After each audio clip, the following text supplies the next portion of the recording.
Hello students, welcome to Paradigm classes. Students, इसके previous वाले class में हम लोग परमिटेशंस के क्वेश्चन कुछ कर रहे थे।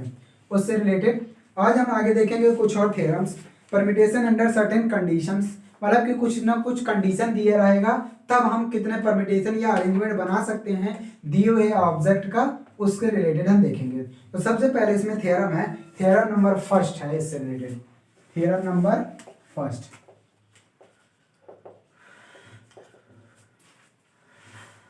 थ्योरम फर्स्ट है, prove that the number of all permutation of prove that the number of all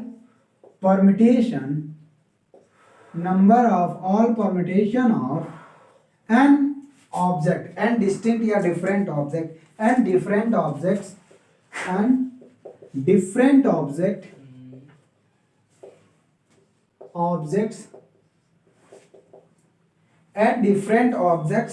taken are at a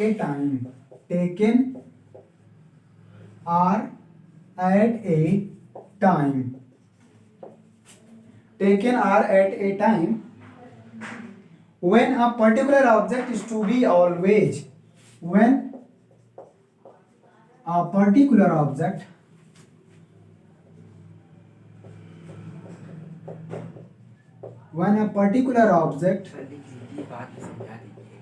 is to be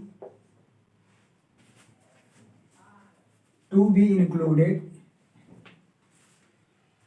is to be always included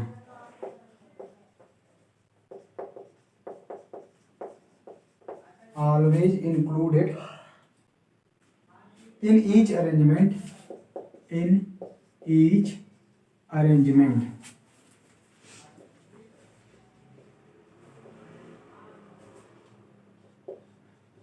each r times n minus 1 p r minus 1। ठीक है, question देखो। Question क्या कह रहा है कि हमारे पास n different objects हैं।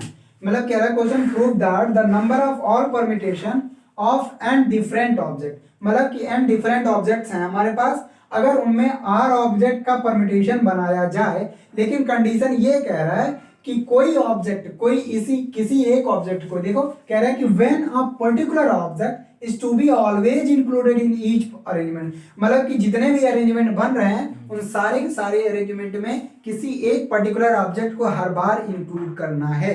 तो अगर ऐसा कंडीशन है तब ये इतने परमिटेशन बनेंगे। बात समझ में? अच्छा ये बताओ, इसका परमिटेशन का मतलब क्या होता है? Number of arrangement. जैसे n ऑब्जेक्ट हैं, अगर इनका पीक r ऑब्जेक्ट का अरेंजमेंट बनाया जाए तो npr लिखते हैं। अच्छा, r ऑब्जेक्ट का अरेंजमेंट का मतलब यही ना होता है कि 1 2 3 4 ऐसे rth प्लस पे ऐसे लेके चले जाएं। तो इन rth जितने भी प्लेस हैं, r प्लेस हैं, इन r प्लेस पे r ऑब्जेक्ट को अरेंज करना है, यही ना भाई। r ऑब्जेक्ट को n ऑब्जेक्ट में से r का ग्रुप बनाना है, तो r का ग्रुप मतलब r प्लस बना लो। तो इन्हीं r प्लस पे इन सबको क्या करना है? अरेंज करना है। और कितने तरीके से अरेंजमेंट किया जा सकता है, लेकिन कंडीशन इसमें दिया कि इसमें जो एक पर्टिकुलर ऑब्जेक्ट है उसको हर अरेंजमेंट में एक पर्टिकुलर ऑब्जेक्ट को रखोगे आप। n में कोई एक ऐसा पर्टिकुलर ऑब्जेक्ट है जिसको हर बार इसमें इंक्लूड किया जाएगा। बात समझ में? अब देखो क्या होगा। r ऑब्जेक्ट का तो यही होगा। हम मान लेते हैं अगर फर्स्ट प्लेस पे, यहाँ फर्स्ट प्लेस है, पूरे r प्लेस है, फर्स्ट प्लेस पे हम फिक्स कर देते हैं एक नंबर को। हमने एक नंबर को फिक्स कर दिया और ऑब्जेक्ट में एक को फिक्स कर दिया। अब हमारे पास कितने ऑब्जेक्ट बचे? टोटल कितने ऑब्जेक्ट बताओ। एक को अगर हमने फिक्स कर दिया फर्स्ट प्लेस पे तो पूरे n ऑब्जेक्ट से, हाँ पूरे कितने ऑब्जेक्ट से? टोटल n ऑब्जेक्ट से। तो अब हमारे पास n-1 ऑब्जेक्ट बचा। लेकिन अगर एक फिक्स कर दिया तो इसका मतलब अभी कितने ऑब्जेक्ट को अरेंज करना है? टोटल r ऑब्जेक्ट को अरेंज करना था, एक ऑब्जेक्ट को हमने कर दिया फिक्स, इसका मतलब अभी कितने ऑब्जेक्ट को अरेंजमेंट करना है? n-r-1। अरे भाई पूरे r को अरेंज करना है ना, r ऑब्जेक्ट को अरेंजमेंट करना है। r में हमने एक को फिक्स कर दिया तो अब तो r-1 ही ऑब्जेक्ट को करना पड़ेगा ना, ये तो हो गया। इसका मतलब n-1 ऑब्जेक्ट में r-1 ऑब्जेक्ट को क्या करना है? अरेंजमेंट बनाना है। बात समझ में आया? जब हम एक ऑब्जेक्ट को पहले स्थान पे फिक्स किए तो टोटल इतने तरीके से उसका अरेंजमेंट बना सकते हैं। नहीं, ये n-1 फिर क्या, जब r-1 को टोटल ऑब्जेक्ट n है। हाँ। n में हमने एक फिक्स किया, टोटल अब कितने बचे? n-1। अब n-1 और हमको अरेंजमेंट कितने ऑब्जेक्ट का बनाना था? r और ऑब्जेक्ट का हमने एक ऑब्जेक्ट को फिक्स कर दिया तो बचे कितने? r-1। इसका मतलब n-1 में से r-1 का अरेंजमेंट, मतलब एक को हमने बैठा दिया तो अब इतने में ही अरेंजमेंट बनाना पड़ेगा। तो n-1 ऑब्जेक्ट में r-1 का अरेंजमेंट करना पड़ेगा जब हम एक ऑब्जेक्ट को फर्स्ट प्लेस पे बैठा दिए। अच्छा ये बताओ, इस ऑब्जेक्ट को सेकंड पे भी बैठा देंगे। अब इस ऑब्जेक्ट को हमने सेकंड प्लेस पे बैठा दिया, सेकंड प्लेस पे फिक्स कर दिया, तब भी तो पूरे n-1 अरेंजमेंट बने, n-1 ऑब्जेक्ट बचे। मतलब एक बार इस ऑब्जेक्ट को पहले स्थान पे बैठा तब देखा इतने टाइप के बने, दूसरी बार हम इस ऑब्जेक्ट को सेकंड प्लेस पे कर दिया तब भी तो n-1 स्थान अभी खाली, n-1 टोटल ऑब्जेक्ट्स हैं। नहीं, एक उसी ऑब्जेक्ट को एक उठा के, मतलब एक बार हमने क्या किया, पहले स्थान पे इसको फिक्स किया, दूसरी बार क्या किया, दूसरे स्थान पे फिक्स किया, तब देखा कितने अरेंजमेंट। नहीं तो उसको वहां से हटा दिया, ये नहीं कि इसको फिक्स कर दिए तो फिर दूसरा ला रहा हूं, ऐसा नहीं है। मतलब एक बार इसको यहाँ किया तो देखा भाई ये इतने तरीके से अरेंजमेंट बन सके। अब दूसरी बार इसको खाली करके यहाँ पे सेकंड प्लेस पे कर दिया। अब भी तो हमारे पास टोटल n-1 ऑब्जेक्ट हैं और r-1 को ही अरेंज करना है। इसका मतलब दूसरे प्लेस पे भी इतने ही अरेंजमेंट बनेंगे, ऐसे तीसरे प्लेस पे भी इतने ही अरेंजमेंट बनेंगे, rth प्लेस पे भी इतने ही अरेंजमेंट बनेंगे। अगर उस पर्टिकुलर ऑब्जेक्ट को rth प्लेस पे बैठा देंगे, फिक्स कर देंगे, तब भी इतना ही परमिटेशन बनेगा। इसका मतलब टोटल कितने परमिटेशन बन जाएंगे बोलो?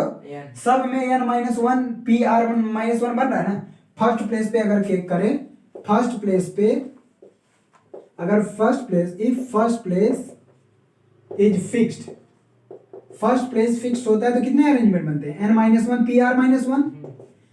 इफ सेकंड प्लेस फिक्स्ड हो जाएगा, सेकंड प्लेस इज फिक्स्ड, अगर इसको फिक्स कर दिया जाए तब भी n-1 pr-1 ऑब्जेक्ट का बनेगा। ऐसे ही if rth place is fixed कर दिया जाए, इज फिक्स्ड, तब भी कितने अरेंजमेंट बनेंगे? n-1 pr-1। तो टोटल नंबर ऑफ अरेंजमेंट कितने हो जाएंगे? Hence total number of arrangement will be, क्या होगा? r टाइम्स ना, क्योंकि r ऑब्जेक्ट हैं और सब के सब इक्वल हैं, तो r टाइम्स n-1, या तो फिर ऐसे कर दो, ऐड कर दो, ये सब के सब इंडिपेंडेंट हैं, तो ये हो जाएगा n-1 pr-1 plus n-1 pr-1 plus n-1 pr-1, ये क्या है? rth टर्म है ना। और सब के सब इक्वल हैं, सब के सब इक्वल है तो इसका मतलब r टाइम्स मल्टीप्लाई हो जाएगा, ये आ जाएगा r टाइम्स n-1 pr-1। बात समझ में आया? इतने परम्यूटेशन हो गए। क्या नहीं समझ में आया? फिर समझा दूं?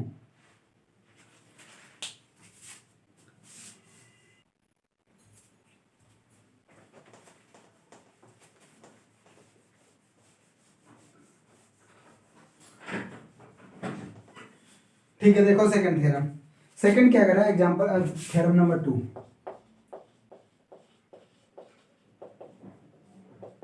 थ्योरम नंबर 2 ये क्या कर रहा है? Prove that the number of permutation of an distinct object, prove that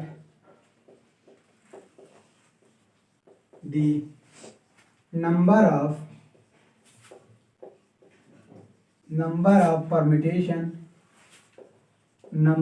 permutation of an distinct objects, prove that number of permutation of n distinct objects taken are at a time,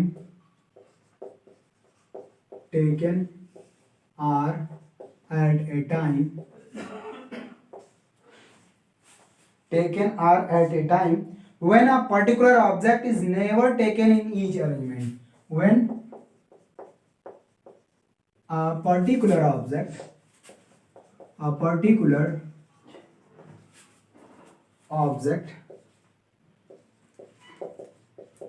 is never taken in each arrangement. Each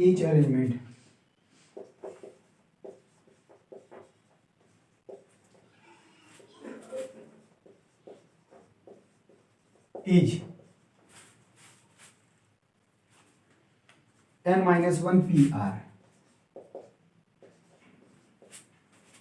देखो यहाँ question क्या कह रहा है, इसके पहले वाला जो थ्योरम था वो था कि एन ऑब्जेक्ट में आर ऑब्जेक्ट का अरेंजमेंट बनाना है, लेकिन उसमें कह रहा था कि किसी पर्टिकुलर ऑब्जेक्ट को हर बार हर अरेंजमेंट में इंक्लूड करना है। लेकिन इस वाले थ्योरम में कह रहा है कि किसी पर्टिकुलर ऑब्जेक्ट को किसी भी अरेंजमेंट में इंक्लूड नहीं करना है। तो इसमें सिंपल सा बात ये है, आर ऑब्जेक्ट को लेना है। हम एक सिंपल सा छोटा सा एग्जांपल लेके समझा दें। जैसे मान लेते हैं हमारे पास 5 ऑब्जेक्ट हैं, A B C D, 5 object हैं। 5 ऑब्जेक्ट में हम 3-3 का ग्रुप मान ले बनाना चाहते हैं, taken 3 at a time.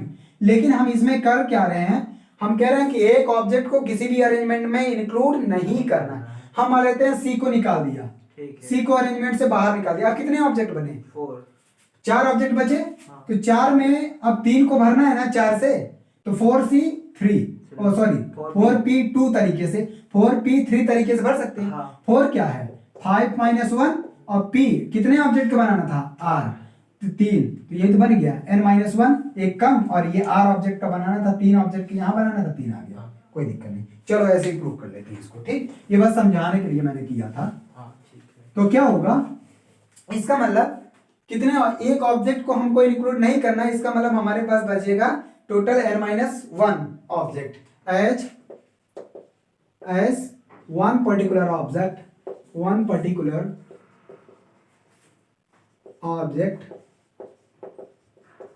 is never to be included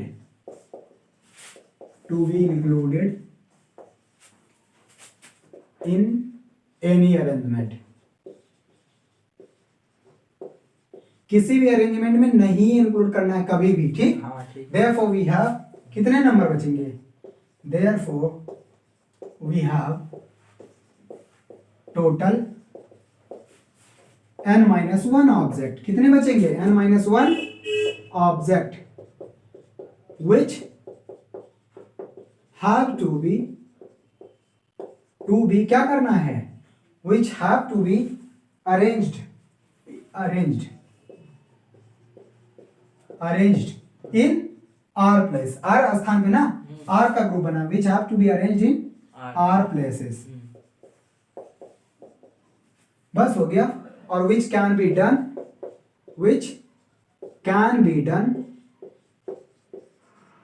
in n-1 PR ways।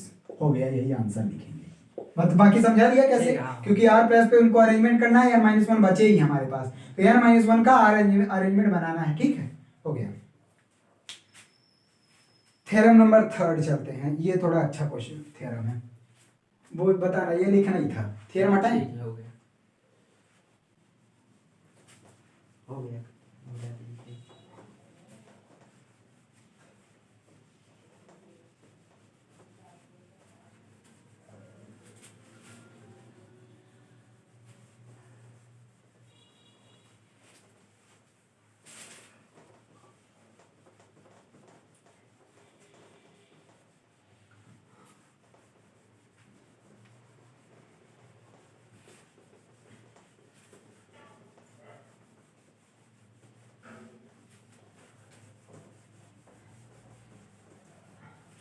ठीक है, theorem number 3।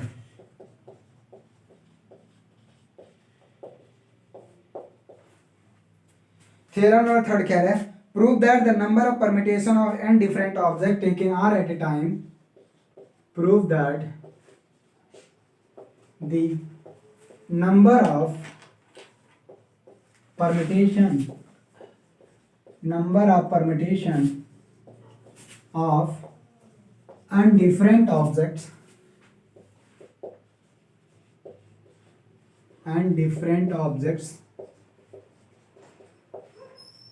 taken are at a time and different objects taken are at a time in which two specified objects always occur together, in which two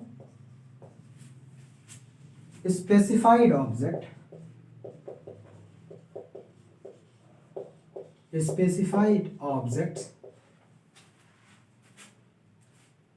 always occur together.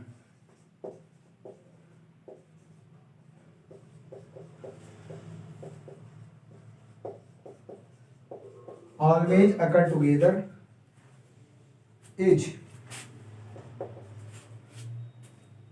factorial 2 times r minus 1 factorial 2 times r minus 1 n minus 2 p r minus 2.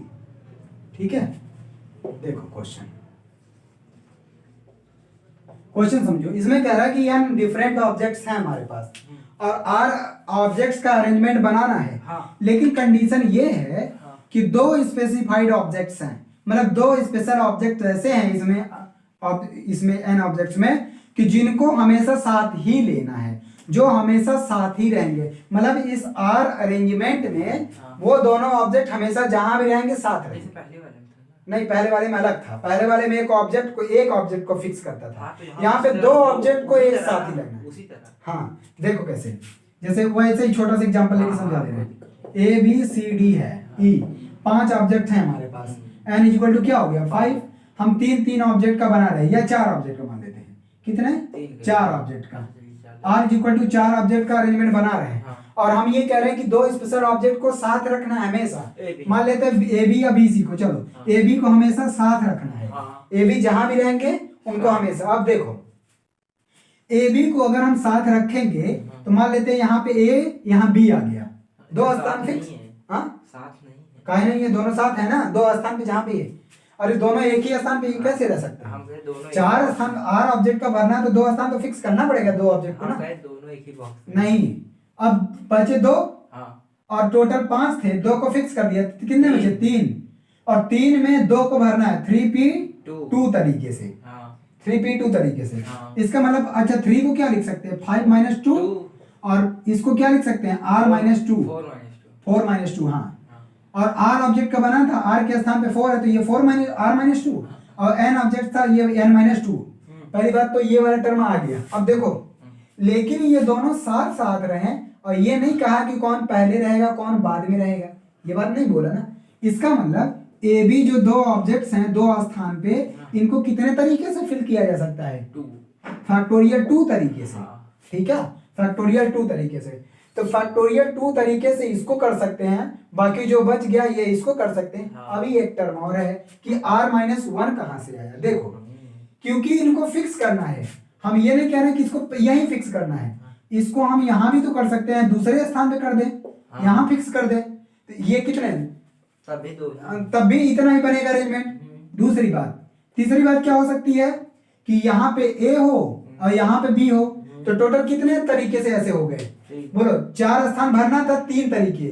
तो 4 मतलब 4 minus 1 3 आया ना. और r स्थान पे fill करना है r object को तो r माइनस 1 तरीके से ऐसे फिल किया जाता है. भाई इनका जो प्लेस है a और b का वो पूरा कितने r माइनस 1 तरीके से अरेंज किया जा सकता है. तो ये r माइनस 1 का मल्टीप्लाई यहाँ पे फैक्टोरियल 2 किसके कारण आया ए बी को, क्योंकि 2 ऑब्जेक्ट. अगर 3 ऑब्जेक्ट होता तो यहाँ 3 होता और भी बन सकता है. केवल ऐसे समझने के लिए बताया बात. ठीक हो, तो क्या आ जाएगा. चल देखो, तो अब यहीं पे यहाँ पे लिखना पड़ेगा. बाकी समझाने को तो एक छोटा सा एग्जांपल लेके ऐसे ही समझा दिया. तो अब हमारे पास n ऑब्जेक्ट हैं. अगर 2 को फिक्स करना है तो n ऑब्जेक्ट में और 2 ऑब्जेक्ट को पहली बात तो 2 ऑब्जेक्ट को भी तो अरेंज करना है ना. 2 ऑब्जेक्ट जो स्पेसिफाइड है तो out of n object, out of n objects 2 special objects, 2 specified object can be arranged together together.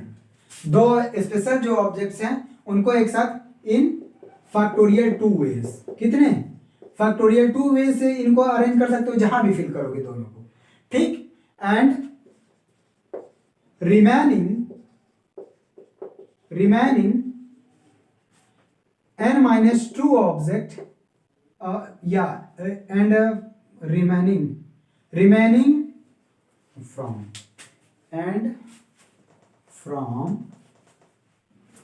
from remaining कितने ऑब्जेक्ट बचे? remaining n-2 object remaining from n-2 object. अब कितने ऑब्जेक्ट को अभी अरेंज करना है, क्योंकि दो को हमने फिक्स कर दिया, तो कितने बचे? r को फिक्स, r ऑब्जेक्ट का अरेंजमेंट बनाना था और दो का बना दिए, तो कितने बचे? r-2। तो and from remaining n-2 objects arrangement of r-2 objects can be done in how many ways? Can be done in n-2 p r-2 ways। इतने तरीके से किया जा सकता है, ठीक है, इन n-2 p r-2 ways। ये तो आ गया इनके लिए। और फैक्टोरियल 2 तरीके से उन दोनों को ऑब्जेक्ट कर सकते हैं, दो ऑब्जेक्ट्स हैं, लेकिन इन दोनों ऑब्जेक्ट को r-1 तरीके से अलग अलग जगह पे फिक्स कर सकते हैं। जैसे ये अभी बताया बॉक्स वाला केस, ये है ना, ये मान लेते हैं छोटा सा, ये r प्लस है, तो एक बार यहां पे फिक्स कर देंगे और दूसरी बार हो सकता है इन दोनों को यहां पे फिक्स कर दें, तीसरी बार हो सकता है यहां पे फिक्स कर दें, चौथी बार हो सकता है यहां पे। ऐसे ही टोटल r-1 स्थान ऐसे आएंगे जहां पे ए बी को फिक्स किया जा सके। कितनी? और उन r-1 स्थान पे हर बार, जो अगर एक बार यहाँ ए बी को फिक्स किए तो बाकी सब सर लेकिन r-2 होना चाहिए। ऐसे देखिए बॉक्स के लिए, देखिए दो जगह हो रहा है ए और बी। अरे कहाँ, ए का ही गिन लो ना, इसीलिए तो हम तीन छोटा सा एग्जांपल लेके दिखा दिए। ए देखो कितनी जगह जा रहा है, बस इतना देखो। ए अगर यहाँ किए, एक बार यहाँ ए जाएगा, एक बार यहाँ, एक बार यहाँ, एक बार यहाँ, एक बार यहाँ तो नहीं जाएगा, क्योंकि बी फिर कहाँ जाएगा। बात समझ में? तो ए कितनी जगह गया? r-1 जगह गया ना। तो कितने अरेंजमेंट बने? r-1, क्योंकि बी और आर यहाँ होगा, ए यहाँ होगा, बी यहाँ, ए यहाँ तो बी यहाँ, लेकिन ए यहाँ नहीं। हाँ, इन दोनों को आपस में उसका उल्टा, तो वो तो फैक्टोरियल 2 में इंक्लूड हो गया, ठीक। तो कितने तरीके हो गए? r-1 तरीका तो ऐसे हो गया। बात समझ में? स्थान तो अब क्या लिखेंगे? जो फैक्टोरियल 2 है ये तो चेंज भी हो सकता है। हाँ, तो वही तो कह रहा है, फैक्टोरियल 2 एक बार ए बी, एक बार बी ए, दो ही तरीका है। नहीं मतलब फैक्टोरियल 2 क्या उसमें नहीं कहता कि मान लीजिए 10 ऑब्जेक्ट है तब भी फैक्टोरियल 2 ही रहेगा। 10 ऑब्जेक्ट हैं, दो को फिक्स करेंगे तब भी यही कंडीशन रहेगी। दो को अगर 3 को फिक्स करेंगे तो फैक्टोरियल 3 हो जाएगा। जब अरेंजमेंट अगर पर्टिकुलर दिया रहेगा तो वो अलग बात, नहीं तो ऐसे ही अरेंजमेंट करना तो फैक्टोरियल 3, ठीक है। तो बट क्या लिखेंगे? But these two specified object can be placed together in r-1 place, r-1 ways। इतने तरीके से रखे जा सकते हैं। तो फैक्टोरियल 2 तरीके से इसको, ये भी इंडिपेंडेंट है। देखो, जब इंडिपेंडेंट इवेंट्स रहेंगे उनका मल्टीप्लाई कर देते हैं। प्रोडक्ट जो प्रिंसिपल ऑफ मल्टीप्लिकेशन पढ़े थे, एक थ्योरम छूटा है, प्रिंसिपल ऑफ एडिशन, वो छूट गया है बीच में। हाँ, उसको ध्यान नहीं दिया, आगे चल बढ़ गए, ठीक है। तो लेकिन फंडामेंटल थ्योरम ऑफ मल्टीप्लिकेशन हमने देखा था, सबसे पहला थ्योरम वही था। तो देखो, ये इंडिपेंडेंट है, मतलब जो दोनों ऑब्जेक्ट स्पेसिफाइड हैं उन दोनों को कैसे भी करो, इनसे कोई मतलब नहीं है। और ये भी इंडिपेंडेंट है, मतलब दो को फिक्स कर दिया, बाकी सबको इतने ही तरीके से करेंगे। ये भी इंडिपेंडेंट, और बाकी जो दो को चाहे जहां रखे, बाकी सबको r-1 प्लेस पे ही रखना है। ये भी इंडिपेंडेंट। इसका मतलब टोटल नंबर ऑफ क्या आ जाएगा? हेंस टोटल नंबर ऑफ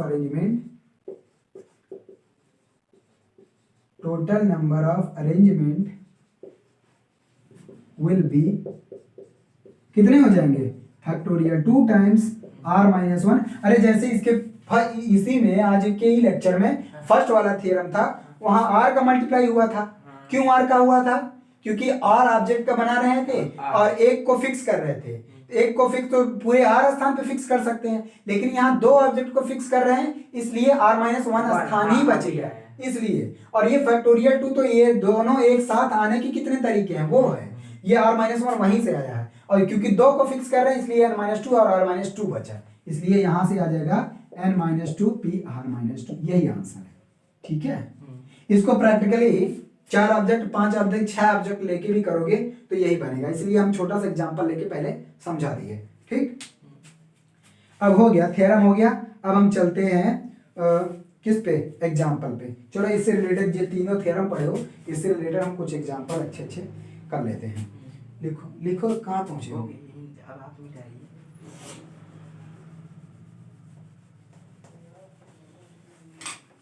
इसको अगर लिखना है तो इसको एग्जाम में और अच्छे से एक्सप्लेन कर देना। कैसे?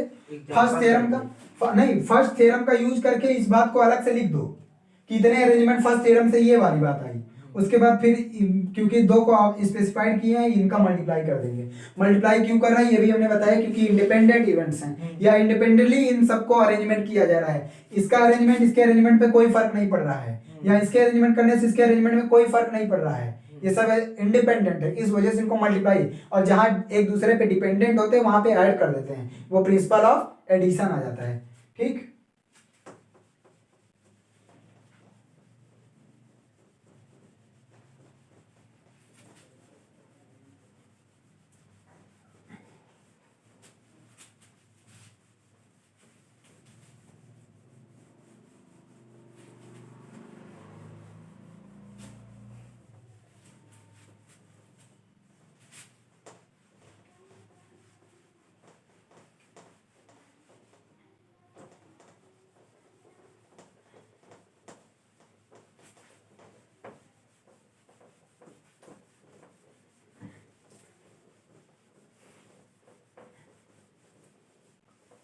चलो देखो क्वेश्चन देखते हैं। Example number first, in how many ways can the letters of the word pencil, कैसा दिया है pencil, in how many ways can the letters of the word pencil be arrange so that first N always next to E. देखो कितना अच्छा, first कह रहा है N always next to E, मतलब हमेशा ई के बाद ही एन आएगा। दूसरा केस कह रहा है, दूसरा कह रहा है N and E are always together, N and E are always together, together. ठीक है, देखो अब बताओ, इसमें कह रहा है कि इसमें कह रहा है कि पेंसिल में जितने भी वर्ड हैं और इतने ही ऑब्जेक्ट कर लेना। इसमें ये नहीं कहा कि कितने object, in how many ways can the letters of the word pencil be arrange so that N is always next to E, and second कह रहा है कि N and E are always together, और एन और E दोनों के दोनों क्या हो, एक साथ हो। देखो क्या कह रहा है, तो कितने वर्ड है इसमें, पेंसिल वर्ड में 6 वर्ड है, 6 वर्ड है, और इसमें एक कंडीशन फर्स्ट वाला अगर केस सॉल्व करें तो 6 वर्ड है। देखो ऐसे 6 खाने बना लो, ज्यादा बेटर होगा, इस तरह से समझना। 1 2 3 4 5 6, ठीक हो गया ना। अब ये कह रहा है फर्स्ट वाले केस में N always next to E, मतलब एन हमेशा ई के बाद आएगा। नेक्स्ट टू ई का मतलब यही ना होता है, एन हमेशा ई के बाद आएगा, यही ना, नेक्स्ट टू ई, हाँ ई के बाद आएगा। अब ये बताओ, ई के बाद आएगा, यहां पे अगर यहां ई रखे तो यहां एन रखना पड़ेगा, यहां ई रखे तो यहां एन नेक्स्ट टू ई, यहां ई तो यहां एन, और यहां ई तो यहां एन, तो क्या यहां ई रखा जा सकता है? नहीं। क्यों? क्योंकि ई के बाद हमको एन को अरेंजमेंट करना है, तो यहां ई नहीं रखा जा सकता। इसका मतलब यहां पे हम क्या रखें, एन फिक्स कर सकते हैं, एन फिक्स कर सकते हैं। अगर एक को यहां फिक्स कर दे तो बाकी सारे वर्ड्स को कितने तरीके से, ये कितने तरीके से अरेंजमेंट किया जाता है? r-1 हाँ तो 6 वर्ड हैं, 6 में एक फिक्स कर दिए, 5 पांच को फैक्टोरियल 5 तरीके से अरेंजमेंट कर सकते, हो सकता, हो गया। और क्या रखा है इसमें बोलो? अगर n को यहाँ फिक्स कर दिया तो बाकी 5 बचे, और 5 को फैक्टोरियल 5 कहो या 5p5 तरीके से फिक्स करो, क्योंकि उसके बाद कंडीशन नहीं कह रहा है, कह रहा है कि n always next to e होना चाहिए, n हमेशा e के बाद ही होगा। तो यहाँ पे e नहीं रख सकते क्योंकि n नहीं आएगा, तो अगर यहाँ पे n को ही हमको रखना पड़ेगा। n को हमने फिक्स कर दिया, बाकी सबको क्या कर दिया, इधर फैक्टोरियल 5 तरीके से फिल कर दिया। बात समझ में आ? कितने, तो इसको लिखना पड़ेगा।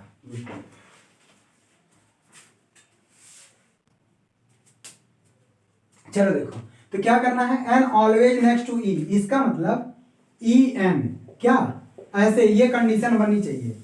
अब यहाँ पे स्पेशल केस ऐसा दिया है, अब यहाँ पे लेकिन n ही नहीं हो सकता, जैसे e और n, जैसे दो, इसमें इसके पहले जो थ्योरम कराया उसमें था कि दो ऑब्जेक्ट को हमेशा साथ रहना है, लेकिन ये नहीं कहा था कैसे रहेंगे, मतलब n ऑलवेज, मतलब one object always next to e या बिफोर e, ऐसा नहीं कहा। यहाँ पे कहा है कि n हमेशा e के बाद ही रहेगा, मतलब इन दोनों ऑब्जेक्ट का केवल और केवल एक अरेंजमेंट बनेगा, एक और अरेंजमेंट बनेगा। अच्छा, ये जहां भी रहेंगे, अगर ये दोनों यहाँ हैं तो कितने ऑब्जेक्ट बचे, इन दोनों को देखो, इन दोनों को एज ए वन ऑब्जेक्ट मान लो, इन दोनों को एज ए वन ऑब्जेक्ट मान लो। जब इन दोनों को एक मान लोगे तो टोटल 6 थे, नहीं टोटल 6 थे, 6 में 2 हट गया, 4 बचे, 5, हाँ 4 बचे, अब 4 1 5, टोटल 5 ऑब्जेक्ट। इस 6 ऑब्जेक्ट हैं, अब उन दोनों को एक साथ मान लिए तो 5 बचे ना। हाँ तो वही कह रहा हूँ, उन दोनों को एक साथ माने तो ये एक बन गया, बाकी वो जो 4 मिलके 5 ऑब्जेक्ट बन गए, और एक छठवा, ए भगवान, इसमें तो 2 मिल गया ना, 2 ऑब्जेक्ट मिलके एक बन गया, इसको अब एक गिनेंगे, मतलब टोटल 6 वर्ड थे, हाँ यही तो हम भी 6 में ये 2 हट गया तो 4 बचे, 4 तो ठीक है, लेकिन ये दोनों के एक गिनेंगे, 4 एक 5 ऑब्जेक्ट हैं, हाँ। 5 वर्ड को इसमें कितने तरीके से, फैक्टोरियल 5 तरीके से या 5p5 तरीके से अरेंजमेंट किया जा सकता है।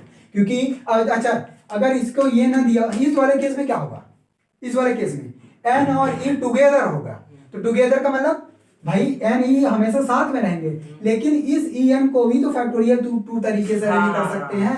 तो इस वाले क्वेश्चन में फैक्टोरियल 2 का मल्टीप्लाई हो जाएगा, और इस वाले क्वेश्चन में तो केवल फैक्टोरियल 5 लिखो या 5p5 लिखो, बात एक ही। तो केवल पहले वाले क्वेश्चन के लिए फैक्टोरियल 5 तरीके होंगे अरेंजमेंट करने के, क्योंकि इसमें स्पेशल केस दिया है always occur to be next to e, but इसमें कोई कंडीशन नहीं दे रखा है। इसका मतलब n और e को भी फैक्टोरियल 2 वे से हम अरेंज कर सकते हैं, इसलिए टोटल नंबर ऑफ वेज इसमें हो जाएंगे फैक्टोरियल 2 टाइम्स 5p5, ठीक। और जबकि इसमें टोटल हो जाएंगे 5p5 लिखो या फिर फैक्टोरियल 5 लिखो, बात देखिए। फैक्टोरियल 5 की वैल्यू कितना होता है, 120 होता है ना, 5 4 20, 23 जा, हाँ 120, और इसका 2 into 120 करोगे 240 हो गया, लिखने की क्या जरूरत थी।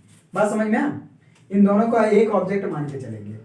चलो देखते हैं, लिखो ना, लिखोगे कि नहीं, चलो रहने दो, कर लेना दूसरा क्वेश्चन, इससे अलग तो देखते हैं ये क्या है। हो गया, रहने दे।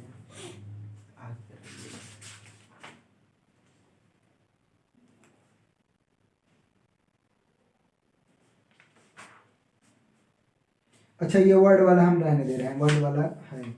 टू को एक ऑर्डिनेट प्लस क्या है, how many words can be formed with the letters of the word ordinate so that the vowels occupy the odd place. रुको इसको बता दे, चौथा क्वेश्चन।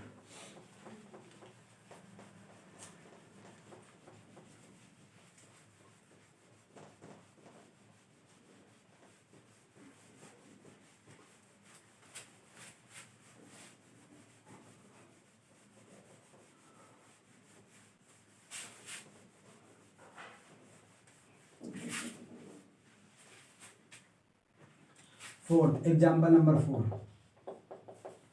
क्वेश्चन क्या कह रहा है, how many words can be formed with the letters of the word ordinate.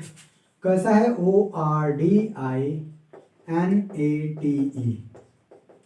Ordinate word है, और इसके लेटर से हमको फॉर्म करना है कितने वर्ड बन सकते हैं, so that the vowel occupy odd place. Vowel कहाँ पे होंगे,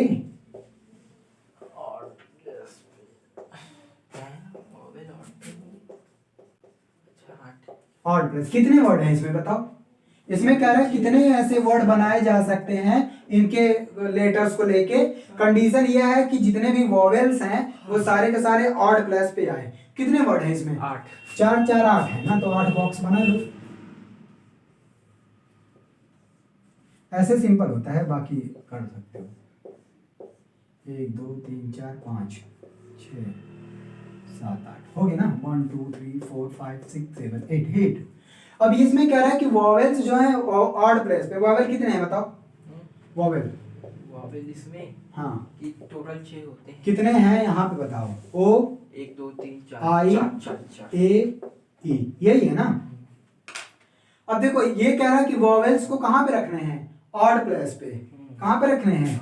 ऑड प्लेस। ऑड प्लेस कौन है? 1 3 ये 5 और 7 प्लेस, यही है ऑड प्लेस ना।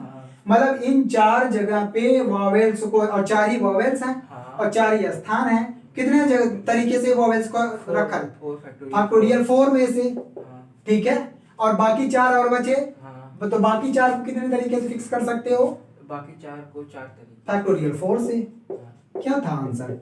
हो गया, यही आंसर है भाई। वॉवेल्स को 4 स्थान पे 4 ही स्थान खाली है, तो फैक्टोरियल 4 तरीके से। और बाकी जो 4 बच गए वो 4 जगह से उनको रख सकते हैं फैक्टोरियल 4 तरीके से। फैक्टोरियल 4 की वैल्यू कितनी होगी? 4 3 2 1 60। हाँ 4 3 2 1 4 तिहाई 4 3 12 2 24 और 5 76 आएगा आंसर। इतने तरीके से इनको अरेंज किया जा सकता है, ठीक है।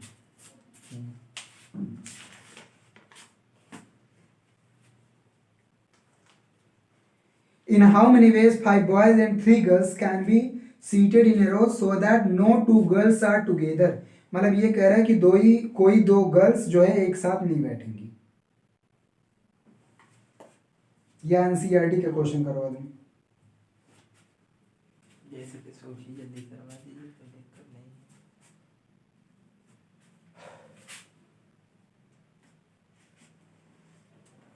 Yeah, how many words can be formed from the letters of the word daughter so that the vowels always comes together or the vowels never comes together? रुको, हम ये क्लास वाला पहले करवा दे रहा हूँ। Daily arrange so that vowels apply, ठीक है। ये वाला वैसे ही क्वेश्चन है। यहाँ पे ऑड कहा था, इसमें कहा इवन, कोई दिक्कत नहीं। हम ये वाला फिफ्थ वाला करवा रहे हैं। फिफ्थ वाला यहाँ पे देखो क्वेश्चन। फिफ्थ नंबर क्या कह रहा है question? In how many ways 5 boys and 3 girls. Boys कितने हैं? पता नहीं। 5 बॉय और गर्ल्स कितनी हैं? 3 गर्ल्स। ये कह रहा है कि how many ways 5 boys and 3 girls can be seated in a row. एक रो में 5 बॉयज और 3 गर्ल्स को बैठाना है, so that no 2 girls are together. No 2 girls, so that no 2 girls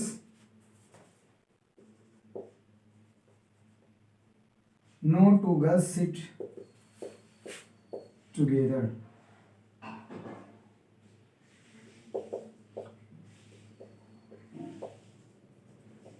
देखो इसमें कह रहा है कि कितने तरीके से 5 बॉयज और 3 गर्ल्स को एक रो में बैठाया जा सकता है, सच दैट कोई भी 2 गर्ल्स एक साथ नहीं बैठेंगी। कोई भी 2 गर्ल्स, ये कंडीशन दिया ना। इन हाउ मेनी वेज, नहीं हाँ, in how many ways 5 boys and 3 girls can be seated so that no 2 girls, ठीक है। देखो टोटल 8 हैं। टोटल कितने हैं? 8 हैं। यहाँ देखो हम 8 स्थान पे। अच्छा ये बताओ, तो 5 बच्चों को तो 5 जगह पे बैठा सकते हैं, क्योंकि गर्ल्स के लिए कंडीशन दिया है, बॉयज के लिए कंडीशन नहीं दिया है कि कैसे बैठेंगे।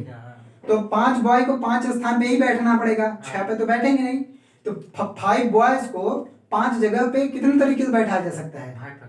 5 फैक्टोरियल या 5 तरीके से। तो इनको तो ठीक है, बॉयज को तो 5 जगह पे 5 वे से हम सीट कर इनको बैठा सकते हैं रो में। लेकिन अभी कितना स्थान बचा? अभी कितने स्थान बचे? 8 थे, तो 8 में तो 5 बॉयज आ गए। अब कितने स्थान बचे? 3 बचे और 3 गर्ल्स को बैठाना है। लेकिन दिक्कत इस बात की है कि गर्ल्स कोई भी दो लड़की एक साथ नहीं बैठेगी, कोई भी दो गर्ल्स एक साथ नहीं बैठेंगी। इसका मतलब इसमें क्या काम करोगे, इस 5 बॉयज को अगर एक एलिमेंट मान लो, नहीं ऐसा काम करो, 5 1 6 3 गर्ल्स को बैठाना है। देखो 8 जगह है ना, 8 ऐसे प्लेस बना लो, ज्यादा बेटर रहेगा। 1 2 3 4 5 6 7 8। लेकिन इसमें कह रहा है कि दो गर्ल्स को हम एक साथ नहीं बैठाएंगे। इसका मतलब यदि यहाँ हम एक बॉयज को बैठा दें, यहाँ पे बॉयज को, तो यहाँ पे देखो बॉयज को पहले हम बना देते हैं। ये ऐसा तो करना ही पड़ेगा। कितने बॉयज हुए, 4 ही हुए ना, सीट 8 है। हाँ रुको, 8 सीट है तो 4, 1 2 3 4 5 6 7 8। अगर गर्ल्स कितनी बची, 3, 1 2 3, एक बॉयज को कहीं बैठाना पड़ेगा। अगर ये बॉयज को यहाँ बैठा दिए तो गिन 3 गर्ल्स, 1 2 3 गर्ल्स बची।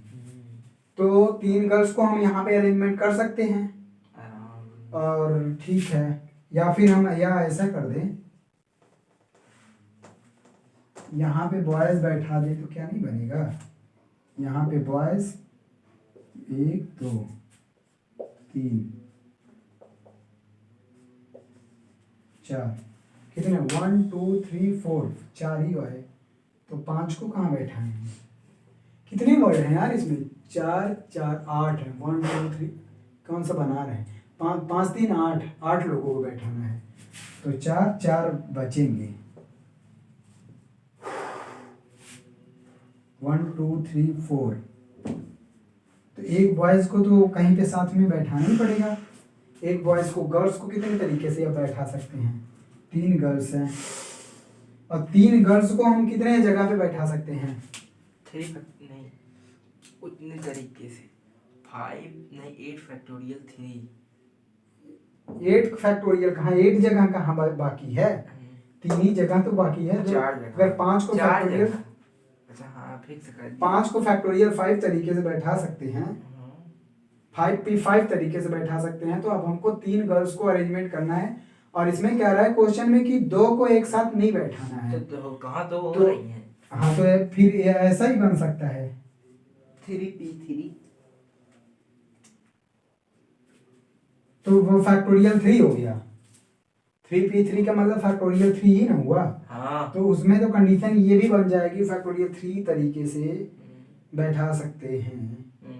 और इसका भी तब तो अरेंजमेंट ऐसे ही नहीं होगा, क्योंकि किसी 2 बॉयज को एक साथ रखना है, तो 2 को एक मान लो और बाकी बचे 3, 3 1 4, तो इसको factorial 3 into factorial 2 into factorial 3, इस तरीके से क्वेश्चन तब बनना चाहिए।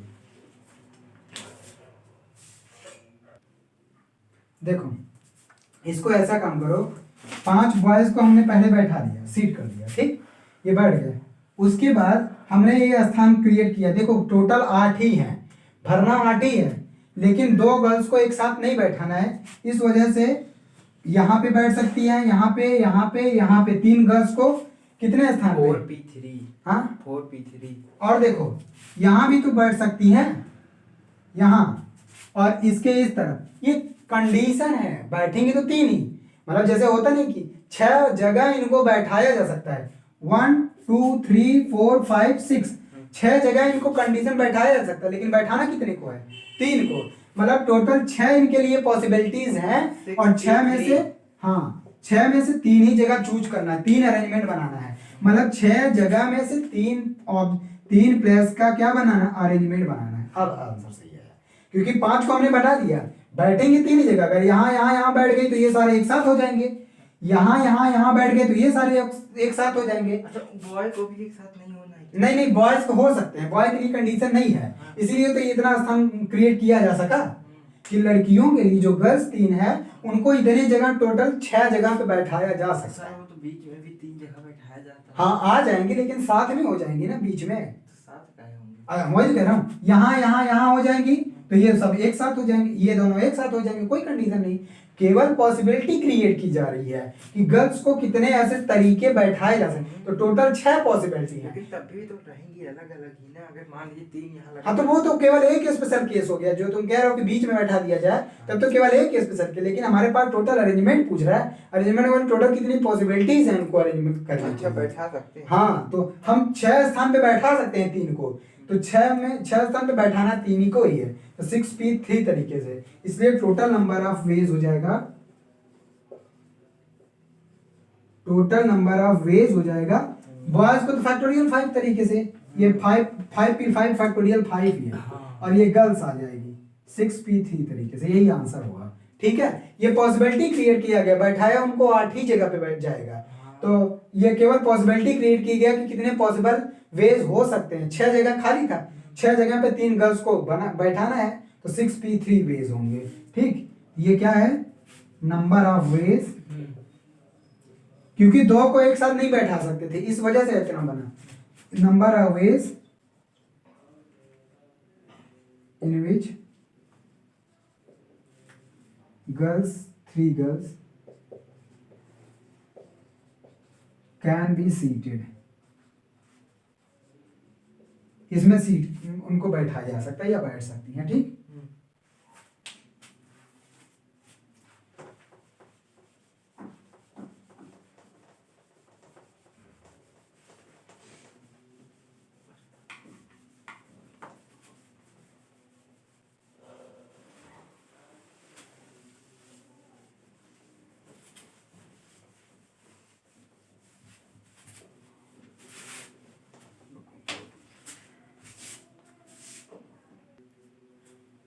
एग्जाम्पल नंबर 9 देखो क्या है, एग्जाम्पल नंबर 9 है, ये क्वेश्चन है कि in how many ways 5 children, 5 बच्चे हैं, 5 children can be seated in a row.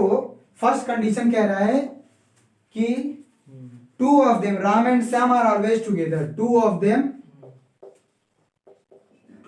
Them are always together, 5 children रहेंगे। हाँ, इसमें से 2 जो हैं एक साथ रहेंगे, 2 ऑफ देम मतलब राम और श्याम कह रहा है, ये राम एंड श्याम कह रहा है, ये दोनों एक साथ ही रहेंगे। दूसरा कंडीशन कह रहा है कि ये राम और श्याम कभी भी एक साथ नहीं रहेंगे, Ram and Shyam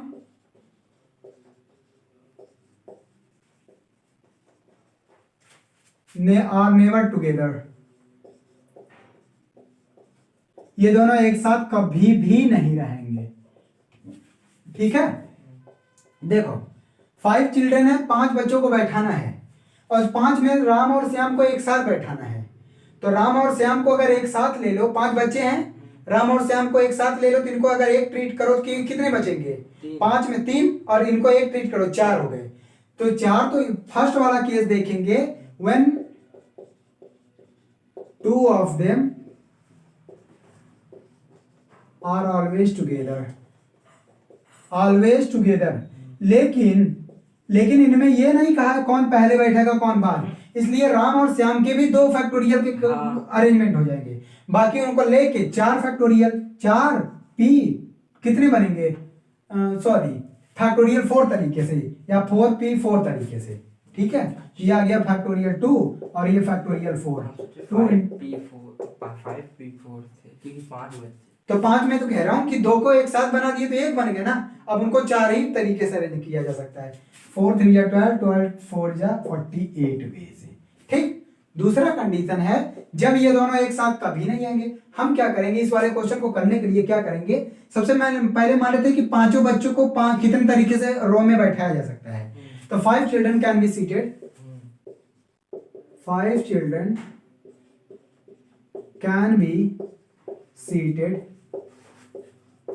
in a row in factorial 5 ways, कितने तरीके से, इतने तरीके से, फैक्टोरियल 5 का मतलब 5 का 20, 3 7 दूनी 120, 120 वे से बैठ सकते हैं, लेकिन इसमें वो भी अरेंजमेंट आया है जिसमें राम और श्याम साथ में आ रहे हैं, और राम और श्याम कितनी बार साथ में आ रहे हैं, 48, वही माइनस कर दो, so number of ways in which Ram and Shyam